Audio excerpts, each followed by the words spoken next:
இந்த புதன்கிழமை இரவு 10:30 மணி அளவிலும் ஆண்டவராகிய இயேசு கிறிஸ்துவனுடைய 929வது தேவனுடைய சத்தியம், இந்த தேவனுடைய ராஜ்யம், அவருடைய அரசாங்கம் நாம பேசக்கூடிய பேச்சில் அல்ல, நாம் வாழக்கூடிய ஆவிக்குரிய பலத்தில் இருக்கிறது என்ற ஒரு சத்தியம்.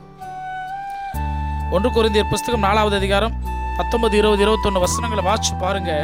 அப்போஸ்தலன் பவுல் பேசுவார். இருமாப்பு அடைந்தவர்களுடைய அவருடைய பேச்சை நாம் பார்க்க வரல, அவங்க எவ்வளவு ஆவிக்குரிய பலத்தோட இருக்கிறாங்கன்றத நான் அறிந்து கொள்ள வருகிறேன். அதனால தேவனுடைய ராஜ்யம் பேச்சில் அல்ல, அவருடைய பலத்தில் உண்டாயிருக்கிறது.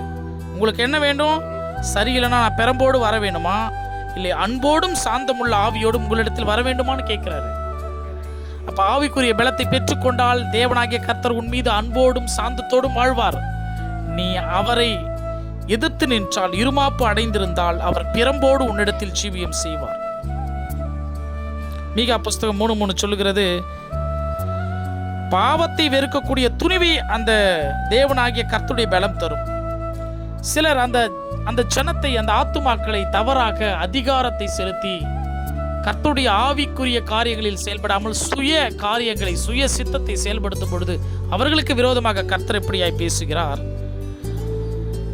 என் ஜனத்தினுடைய சதையை தின்று அவர்கள் மேல் இருக்கக்கூடிய தோலை உரிச்சிடுறாங்க, அவர்களுடைய எலும்புகளையும் உரிச்சி பானையிலே போடும் வண்ணமாகவும் இறைச்சியை கொப்பரைக்குள்ளே போடும் வண்ணமாகவும் அவர்களை துண்டிக்கிறார்கள். என் ஜனங்களை இவ்வளவு நாசம் பண்றாங்க.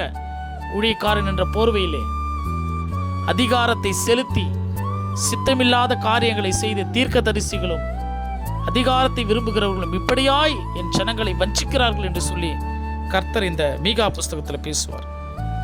ஆகவே இந்த ஆவிக்குரிய பலத்தை நாம் பெற்றுக்கொள்ளும் பொழுது அது எல்லா உடல் பலத்தை காற்றிலும் ஒரு பலமேறியது. அதான் சொல்லுவார் சகரியா புஸ்தகம் 4வது அதிகாரத்தில் 6வது வசனத்துல, பலத்தினாலும் அல்ல, செருபாபேலுக்கு சொல்லப்படுகிற வார்த்தை, பலத்தினாலும் அல்ல, உன்னுடைய பராக்கிரமத்தினாலும் அல்ல, தேவாதி தேவனுடைய ஆவியினாலே எல்லாமே உனக்கு நடக்கும்.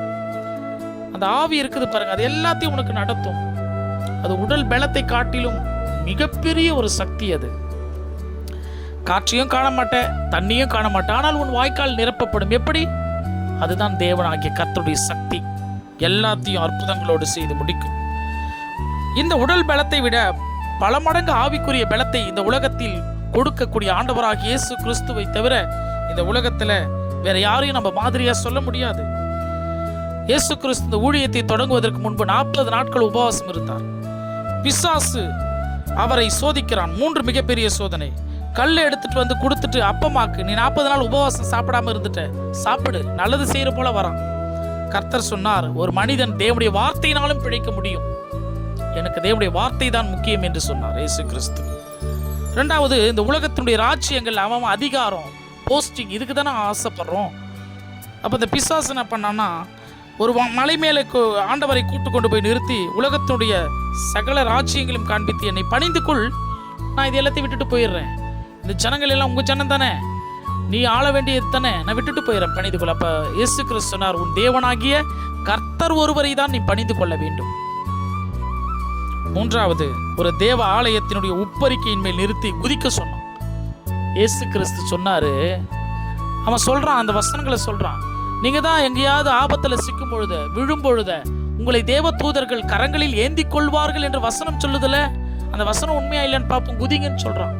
கர்த்தராகிய இயேசு கிறிஸ்து சொன்னார், உன் தேவனாகிய கர்த்தரை பரீட்சை பாராடு, டெஸ்ட் பண்ணாத. ஆகவே இந்த 3 சோதனைகளிலும் இருந்து இயேசு கிறிஸ்து பின்பு கர்த்தருடைய பரிசுத்த ஆவியினால் கலிலேயாவுக்கு திரும்பி போனார். அங்கே இயேசு கிறிஸ்து செய்த அற்புதங்கள், அதிசயங்கள், ஆவிக்குரிய அடையாளங்களினால் அவருடைய கீர்த்தி உலகமெங்கும் பரவியது என்று பார்க்கிறோம். ஆகவே அதிகாரமுடன் பிரசங்கிக்க ஆண்டவருடைய பலம் தான் முக்கியம். இல்லைன்னா பயந்து போயிடுவான், ஒடுங்கி போயிடுவான். இந்த பிசாசு செய்கிற சோதனையில சிக்குண்டு அவன் அப்படியே வேதனையில எழும்பி வர முடியாத போயிடுவான். அதற்கு அதிகாரமுடன் பிரசங்கிக்க ஆண்டவருடைய பரிசுத்த சக்தி இருக்கணும். பேதுருவை அதிகாரமுடன் தைரியமாக பிரசங்கிக்க செய்தது என்ன ஆவிப்பா அப்படின்னு கேட்டாங்க. படிக்க தெரியாத பேதுரு இப்படி பிரசங்கிக்கிறாரு. அப்போஸ்தலன் பவுல் பெரிய பெரிய ராஜாக்கள், அதிகாரிகளுக்கு முன்பாக இயேசு கிறிஸ்துவே மெய்யான தேவன் என்று பிரசங்கித்தார். ஸ்தேவான், அவருடைய சீஷர் பரிசுத்த ஆவியினால் நிரம்பி பெரிய ஒரு அதிகாரம் உள்ளவனாய் ஜனங்களிடத்தில் பெரிய பெரிய ஒரு காரியங்களையும் அற்புதங்களையும் அதிசயங்களையும் கர்த்தருடைய ஆவியினால் செய்தான். ஆகவே இன்றைக்கு நாம் இருக்கிறோம்.